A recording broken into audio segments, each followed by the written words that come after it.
Hey guys, so we've been really busy lately. We've been, it's like the time of year where we get hyped up for farming.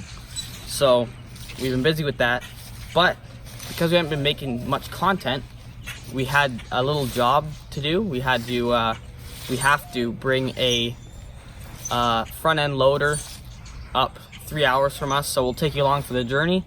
It'll be the first heavy load that the truck pulls. It will be either at the max gross combined weight rating or over. So yeah, it should be pretty interesting. Let's go for a ride. So a friend of ours needs to borrow our T-Rex. We call it, but it's T-Rex. It's a front end loader. This will be about the max weight this truck can legally pull. So it's going to be our first real heavy tow with this truck. First, we're starting off, we're just trying to get the front of the trailer up higher. So we're just going to lift this up a notch, and then we can load the thing up.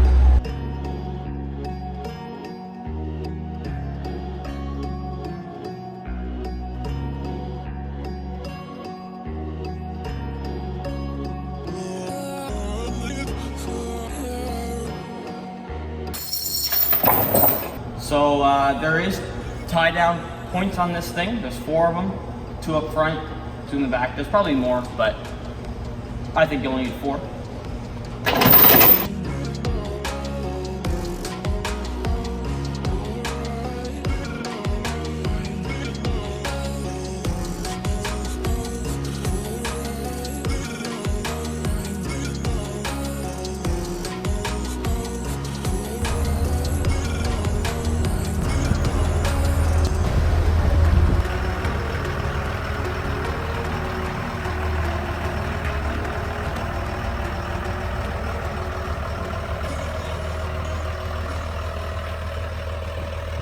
So, a friend of ours already explained needs to borrow our T-Rex or T-Rex front end loader. I'll quick go over the weight. We're either right on, or if I were to guess, slightly over the gross vehicle weight rating of this truck, which is 23,500 pounds, because the machine weighs 10,700 without a bucket. And then we got the trailer and the truck, so you can do the math. The truck's got to be 7,000, I would assume. The trailer 6, 7 probably. So it's a sketchy weight. It could be something like 25,000 pounds. But you know what? The truck's pulling it good. The only thing is my third gear doesn't lock up, so it sits there kind of doing nothing. But besides that, the truck's pulling it fine so far. We got to get fuel. And we'll see how it does out on the highway. We just left now. We're just on some back roads. So we got a 3-hour drive, and we'll update you on the way how it's going. So not having an EGT gauge, I definitely have to watch it, especially with bigger injectors. But there is a big grade up here, and I gotta try to hold it. And so the speed limit here is 80 kilometers an hour. So like, I don't know what that is, 50 miles an hour. We're just rolling down, so we're going down and it goes up a steep grade here. I don't know what the percent is, but it's pretty steep. Thankfully it's short. See, I'm doing 90 right now.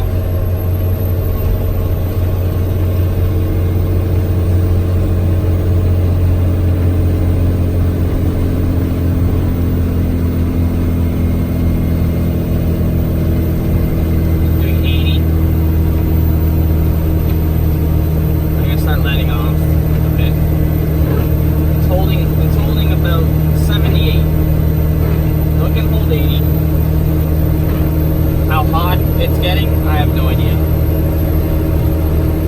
We'll assume it's not. A few inches later. It's left-hand drive. Beautiful day to be driving a Supra. 3 hours later.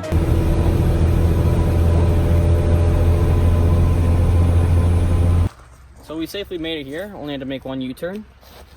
So lots of you are probably wondering my thoughts on how it did, and it did awesome. There was absolutely no issues. I want to bleed my brakes though to get the pedal a little harder, but that's not even really an issue.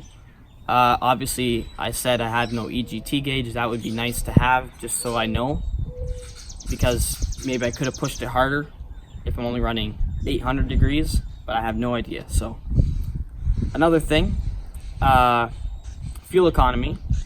So the hardest part of the trip was from, most of the highway driving. There was a lot of traffic in there, but it was about 200 kilometers between one fill up and the other. We didn't run it empty, but that's from how I'm figuring out this fuel economy. It was 200 kilometers from a local station to one close up by Barrie. So it's 200 kilometers, and the truck burned 57 liters of fuel. So in here we do liters per 100, so that's 20. Maybe I had the liters wrong, but we did the math and it was 27? Yes, 27 liters per 100 kilometers. Burned 54 liters, so 27 liters per 100 kilometers. For pulling the max weight, I'd consider that about what it should be. That's obviously not good, but it's not bad. I also have 410s, so the motor shouldn't be working as hard, but the thing's still revving up there to do highway speeds. It probably would have did better with 373s. I might still do that upgrade down the road. Only one hiccup we had was the headlights. So let's go over that now. So the issue we had was with these headlights. The way we did this trip, we kind of left late. I wanted to be back before it got dark because I know these extremely tinted headlights are not very good. Plus it was pouring rain that day. So without the pouring rain, we probably could have made it with these headlights, but I just could not see enough in the rain to drive anymore. And there wasn't much cars to follow, so it's easier if you're driving like behind a truck, you can see where the lanes are. But we were doing that for a while, and believe it or not, the red tail lights were doing more light than these headlights were putting out. Now I do have aux beam bulbs, which are actually good, but these things are just so tinted that, and not aimed properly, that's another issue. So what we tried to do, we didn't have any tools with us except for a hammer. We actually tried to smash the light, because I figure I'm getting new housings anyways. I tried to smash the light with a hammer. Yeah, that's what these scuff marks are. And that's like full force. You can see that some of the finish was starting to separate, but I don't know what kind of plastic they use on these things. They're like indestructible. We actually used a knife to pop a hole. I figured if we get a puncture and hit it with a hammer, it might start to crack and we could chip pieces off, but it did not work. So what ended up happening is I pulled over on an exit, really big shoulder, which was nice, so I didn't have to go find a parking lot. And we just parked there. This was about 10 o'clock probably when we stopped. And then we just waited, we slept there, waited till about 4:30. And then there was a little bit of light just starting, enough that I could drive, and there was no rain. So 4:30, got home, and I could still go back to work at 7 o'clock, which was nice. So in saying that, I do have new headlights on the way. They're a totally different look. Well, obviously they're still 6.4 headlights, but they're a different style look. I really like the look of them, so I'm excited to put those on. They're a clear housing with a black insert, so I'll still have that dark look, but I should have all the light I need, which is great.